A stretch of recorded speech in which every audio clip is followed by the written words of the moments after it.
Imagine waking up one morning to discover that the rules governing global power have quietly changed. Alliances once considered permanent suddenly feel uncertain. Long-standing assumptions about America's role in the world no longer apply. That is exactly what happened when the 2025 National Security Strategy was released.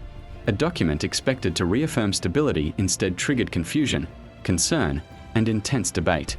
It wasn't just another policy update, it felt like a shift in worldview. For decades, US national security strategies followed a familiar pattern. They emphasized global leadership, strong alliances, and shared responsibility. The 2025 strategy breaks from that tradition in a way few expected.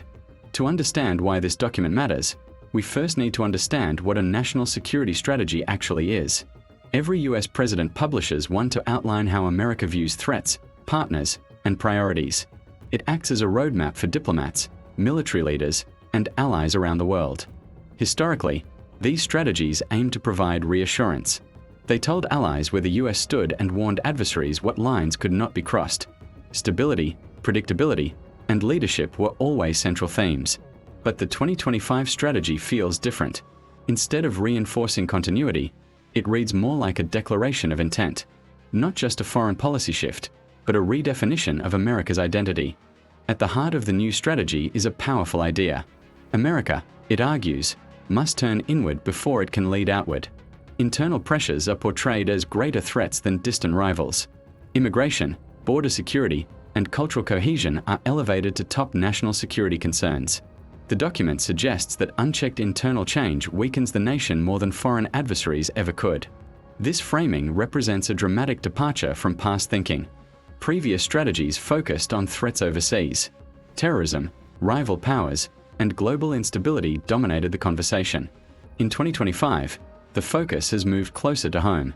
This inward shift changes everything. It alters how resources are allocated. It reshapes diplomatic priorities.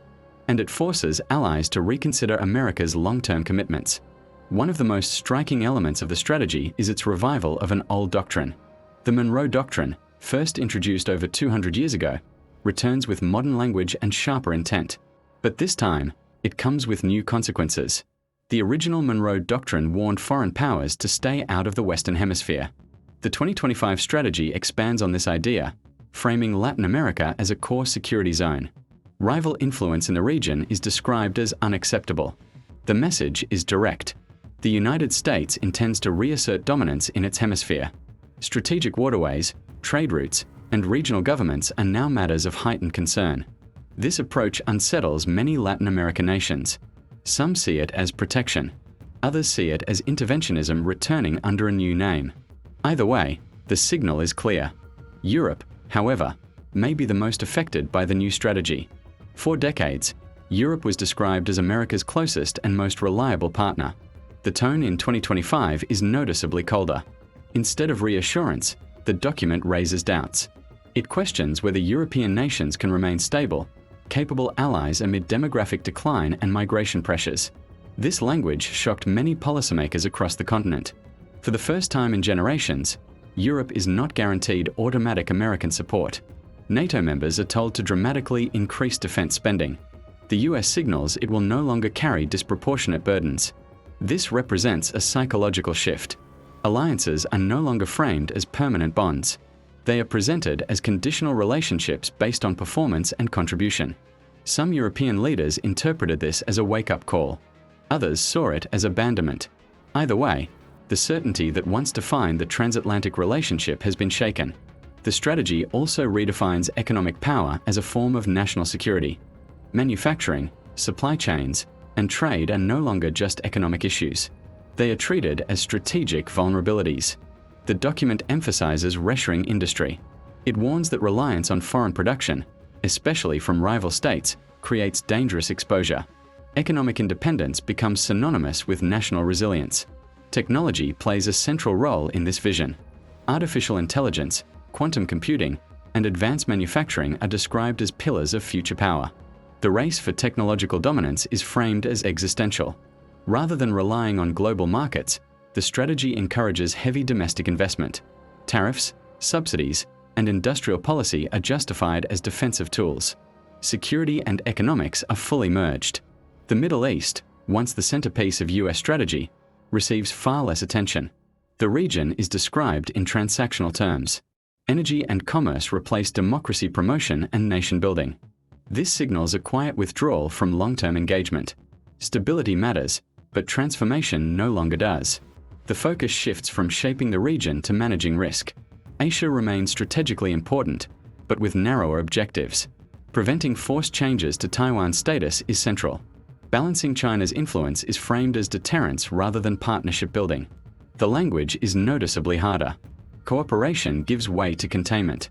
Multilateral ideals are replaced with power calculations. This approach contrasts sharply with past administrations. Regardless of party, earlier strategies shared a belief in global leadership. The 2025 document questions whether that role is still worth the cost. Multilateral institutions receive little praise. Long-standing commitments are treated with skepticism. Allies are reframed as stakeholders who must justify their value. Cultural cohesion is introduced as a security issue. National identity, demographic trends, and social unity are discussed alongside military readiness.